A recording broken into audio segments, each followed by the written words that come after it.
नमस्कार दोस्तों, स्वागत है आप सभी का आपके अपने YouTube चैनल कारवा जिंदगी का पर। और मैं हूं आपकी दोस्त मोहिता। दोस्तों, हमारे हिंदू धर्म में व्रतों और त्योहारों का बहुत ही विशेष महत्व माना गया है।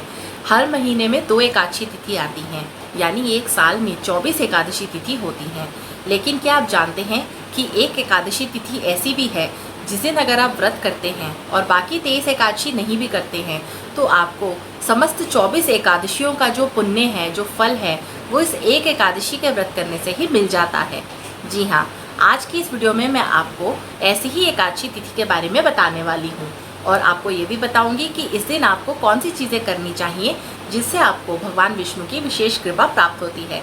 इसीलिए इस वीडियो को पूरा एंड तक देखिए। वीडियो पसंद आए तो इसे लाइक कीजिए और मेरे चैनल को सब्सक्राइब करना ना भूलिए। दोस्तों, हर साल ज्येष्ठ मास के शुक्ल पक्ष की एकादशी तिथि को निर्जला एकादशी का व्रत होता है।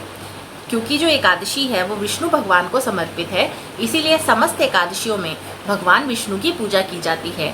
और अगर इसमें आप भगवान विष्णु के साथ माता लक्ष्मी की पूजा भी करते हैं तो इसका अनंत गुना फल और लाभ आपको प्राप्त होता है।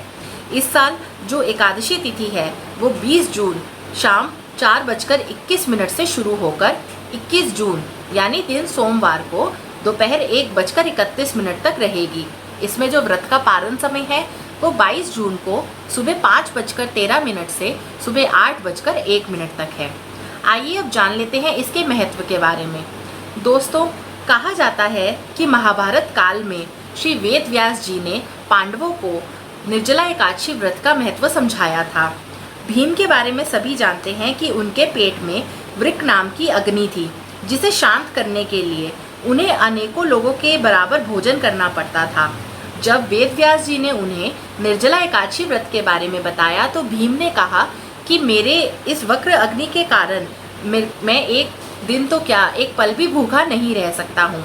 लेकिन जब वेद व्यास जी ने उन्हें इसका महत्व बताया कि इस एकादशी का व्रत करने से आपको समस्त एकादशियों का व्रत फल प्राप्त होता है, तो भीम ने भी ये निर्जला एकादशी का व्रत किया।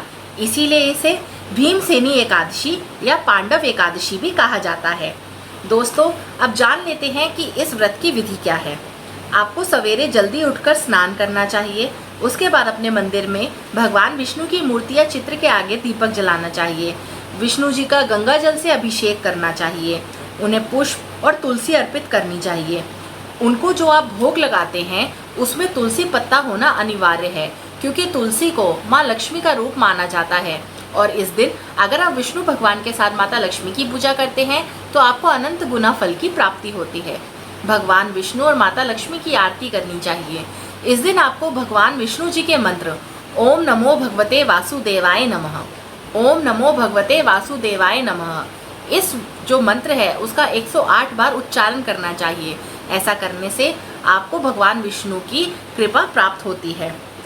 दोस्तों, इस दिन आपको पीले वस्त्र पहनने चाहिए, क्योंकि भगवान विष्णु को पीला रंग बहुत ही प्रिय है, इसलिए पीले वस्त्र ज़रूर पहने। इस दिन आपको काम क्रोध से बचना चाहिए। आपको किसी से अपशब्द नहीं कहने चाहिए और आपको दिन भर भगवान विष्णु और माता लक्ष्मी जी का स्मरण करना चाहिए। इसके बाद इस दिन आपको ना ऐसी चीज़ें दान देनी चाहिए जो शीतलता प्रदान करती हैं, जैसे खरबूजा हो गया, छाता हो गया, पंखा है या फिर मटका हो गया। इन चीज़ों के दान का बहुत ही विशेष महत्व है। एक और चीज़ का दान करना इस दिन बहुत ही ज़्यादा शुभ माना जाता है और वो है जूते। जी हाँ, इस दिन आप किसी भी ब्राह्मण को यदि जूते दान करते हैं तो इसका बहुत ही विशेष फल आपको प्राप्त होता है। इस दिन अन्न का, धन का आपको ज़रूर दान करना चाहिए। चना और गुड़ का दान करना भी इस दिन बहुत ही विशेष माना जाता है। अब बात करते हैं दोस्तों पूजा के बारे में। तो कहते हैं कि जो पीपल का पेड़ होता है ना, उसमें भगवान विष्णु जी का वास होता है। तो निर्जला एकादशी के जो शाम होती है उस दिन आपको क्या करना चाहिए, आपको पीपल के पेड़ के नीचे दिया जलाना चाहिए सरसों के तेल का, और उसके जो जड़ होती है उसमें आपको जल अर्पित करना चाहिए। इससे क्या होता है कि जो भी आपकी जो फाइनेंशियल इश्यूज़ होते हैं, यानी पैसे से रिलेटेड आर्थिक तंगी अगर आपकी कोई है, तो वो जितने भी आपकी समस्याएं हैं वो सब दूर हो जाती हैं।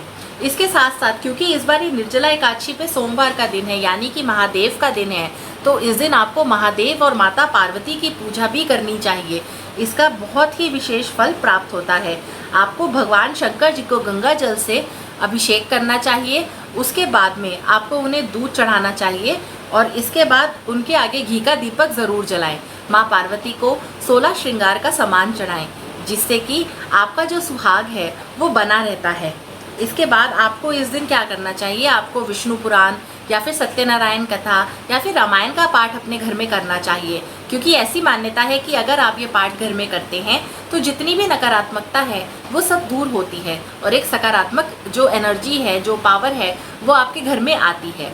तो ये कुछ चीज़ें आप इस निर्जला एकादशी पर कर सकते हैं, जिससे कि आपके ना सिर्फ कष्ट दूर होते हैं, ना ही आपकी आर्थिक तंगी दूर होती है, बल्कि आपको भगवान विष्णु की, माता लक्ष्मी की, साथ ही साथ भगवान महादेव, शिव शंकर जी की और माता पार्वती जी की भी विशेष कृपा प्राप्त होती है।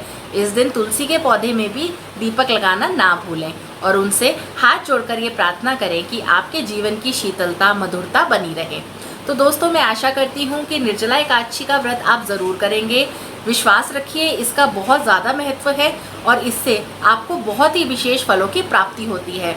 और एकादशी का व्रत करने से मृत्यु के बाद में मोक्ष की प्राप्ति भी ज़रूर होती है। और निर्जला एकादशी का व्रत करने का जितना महत्व है वो आप इसी से जान गए कि भीमसेन जैसे योद्धा ने भी इस दिन व्रत किया था, इसका इतना महत्व है।